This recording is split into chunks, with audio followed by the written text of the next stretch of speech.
ఆధ్యాత్మిక బంధువులకు నమస్సులు.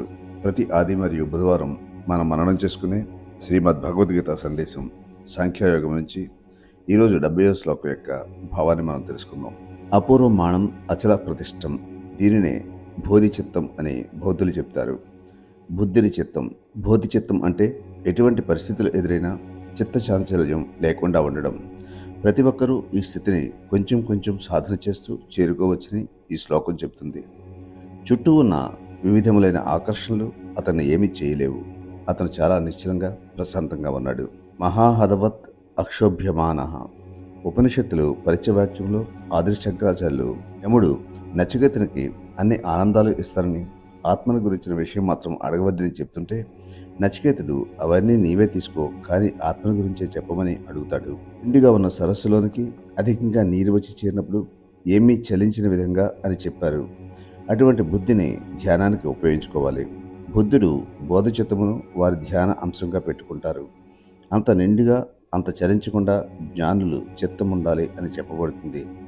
సముద్రంలోనికి ఎంత నీరు వచ్చి చేరినా ఏ విధమైన చలనం లేనట్టు సముద్రమాపహ ప్రవిశంతి యద్వాత్ తద్వత్ కామ ప్రవిశంతి సర్వే.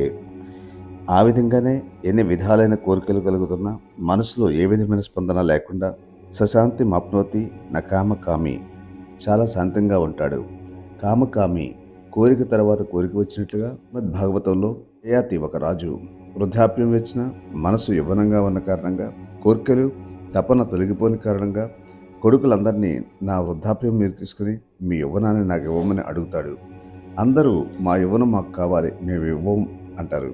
కానీ ఒక కొడుకు మీరు అంటే నాకు చాలా ప్రేమ, అందువల్ల మీరు వృద్ధాప్యం నాకు ఇచ్చి నా యవ్వనాన్ని మీరు తీసుకోండి అంటాడు.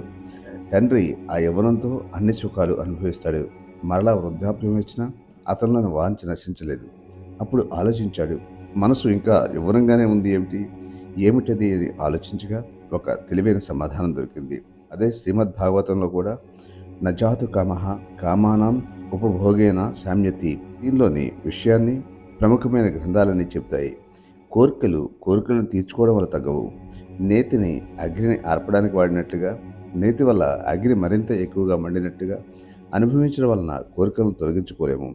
ఎక్కడో ఒక చోట ఇక చాలు అని కోరికలను అదుపులో పెట్టుకోవాలి. ఇంకా ఎంతో ఉత్తమమైన స్థితి ఉంది, ఉన్న చోటే ఆగిపోకూడదు. ఇలాంటి ఆలోచనలు పాశ్చాత్యం వస్తున్నాయి. వినియోగమైన మనస్తత్వం ప్రపంచాన్ని నాశనం చేస్తుందని యోనచాపర్లు అంటున్నారు. నాగరికత పోకడలను గమనించి మనం ఈ దుష్పరిణామం సంభవించకుండా కాపాడుకోవాలి. తర్వాత శ్లోకం ఏం చెప్తుందో వచ్చే వీడియోలో మనం చూద్దాం.